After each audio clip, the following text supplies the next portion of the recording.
ဒီမွေးနေမှာဖယားတော့ကြောက်တပါဒီမွေးနေမှာလာဆုံးမဲမဲနာနာတကြံဖန်ကိုအပိနှောင်းစင်နေကြတဲ့တကြံဖန်ချက်ပရိသတ်များအားလုံးပဲမင်္ဂလာပါရှင်အမတရားနေ့အစီအစဉ်ကိုတင်ဆက်ပေးတော့မှာဖြစ်ပါတယ်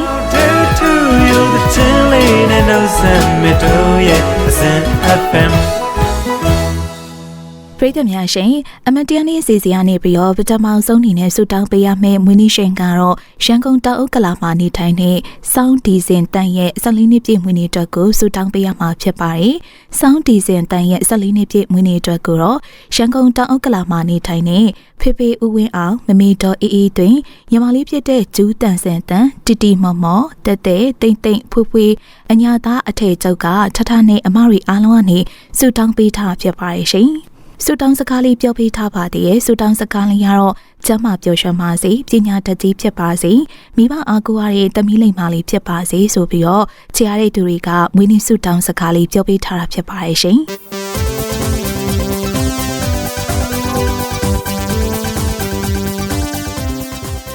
ပရိသတ်များရှင်အမတရားနေ့စီစီကနေပြီးတော့ဆက်လက်ပြီးဆူတောင်းပေးရမယ့်မွေးနေ့ရှင်ကတော့မကွေးတိုင်းဒေသကြီးမြိုင်မာနေထိုင်တဲ့ညီမလေးစုပြည့်နေဖြစ်ပါတယ်။ညီမလေးစုပြည့်နေရဲ့14နှစ်ပြည့်မွေးနေ့အတွက်ကိုတော့မကွေးတိုင်းဒေသကြီးမှာနေထိုင်တဲ့ခင်မြင့်ဆွေလဲလဲဝင်းတင်စာနွေဝဝေထွန်းတို့ကနေပြီးတော့မွေးနေ့ဆုတောင်းစကားလေးပတ်ဝင်ပြီးတော့ပြောပြထားဖြစ်ပါတယ်ရှင်။မွေးနေ့ဆုတောင်းစကားလေးကတော့မွေးနေ့မှာပျော်ရွှင်ပါစေ။မိဘအားထားတဲ့တမီးလိမ္မာလေးဖြစ်ပါစေဆိုပြီးတော့မွေးနေ့ဆုတောင်းစကားလေးပြောပြထားပါတယ်ရှင်။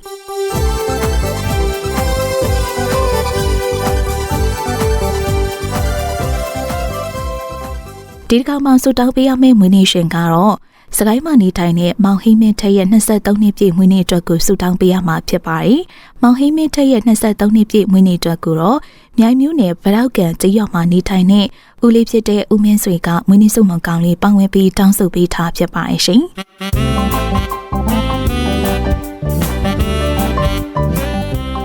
ပရိသတ်များရှင်မတရားနေ့စီစီကနေပြီးတော့ဒီတစ်ခါမှဆူတောင်းပေးရမယ့်မွေးနေ့ရှင်ကတော့မပြင်းတဲ့ကြိုက်ထုံမှာနေထိုင်တဲ့ဘူကြီးဟိန်းထက်မျိုးနိုင်ရဲ့28နှစ်ပြည့်မွေးနေ့အတွက်ကိုဆူတောင်းပေးရမှာဖြစ်ပါတယ်။ဘူကြီးဟိန်းထက်မျိုးနိုင်ရဲ့28နှစ်ပြည့်မွေးနေ့အတွက်ကိုတော့ပြင်းလေးမှာနေထိုင်တဲ့တငယ်ချင်းဖြစ်တဲ့တော်ရာက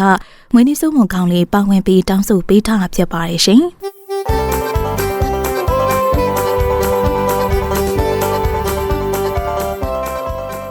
အမတရားနေ့စီစီကနေပြီးတော့နောက်ဆုံးအနေနဲ့ဆူတောင်းပေးရမယ့်မွေးနေ့ရှင်ကတော့ရှမ်းပြည်နယ်တောင်ပိုင်းမှာနေထိုင်တဲ့မန်လာရီရဲ့32နှစ်ပြည့်မွေးနေ့အတွက်ကိုဆူတောင်းပေးရမှာဖြစ်ပါတယ်။မန်လာရီရဲ့32နှစ်ပြည့်မွေးနေ့အတွက်ကိုတော့သူကိုယ်တိုင်ကပါဝင်ပြီးတောင်းဆိုပေးထားဖြစ်ပါတယ်ရှင်။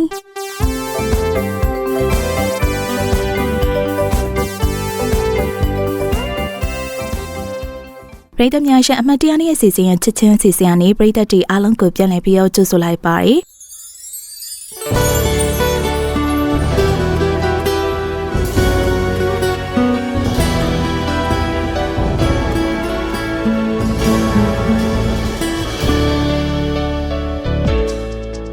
ပရိသတ်များရှင်အမတရားနေ့အစီအစဉ်ရဲ့ချစ်ချင်းစီစဉ်ကနေပြီးတော့ဒီတစ်ခါမှဆုတောင်းပေးရမယ့်ချစ်သူစုံတွင်းကတော့ရန်ကုန်မှာနေထိုင်တဲ့နေတနာနဲ့ရွှန်းဆက်နှုတ်ရဲ့ချစ်သူတတန်3နှစ်ပြည့်အတွက်ကိုဆုတောင်းပေးရမှာဖြစ်ပါတယ်။နေတနာနဲ့ရွှန်းဆက်နှုတ်ရဲ့ချစ်သူတတန်3နှစ်ပြည့်အတွက်ကိုတော့နေတနာကိုယ်တိုင်ကပါဝင်ပြီးဆုတောင်းပေးထားဖြစ်ပါတယ်ရှင်။ဆူတောင်းစကားလေးကိုလည်းပြောပေးထားပါသေးရဲ့ဆူတောင်းစကားလေးကတော့ချင်ရတဲ့ခြာတိတ်ကြီးအမြဲတမ်းပျော်ရွှင်ပါစေချစ်သူတတန်3နှစ်ကစပြီးတော့ဆန်ဖြူသွားကြိုးတဲ့အထိသစ္စာရှိရှိနဲ့ရွှေလက်တွဲသွားပါမယ်ဆိုပြီးတော့စကားလက်ဆောင်လေးပြောပေးထားပါတယ်ရှင်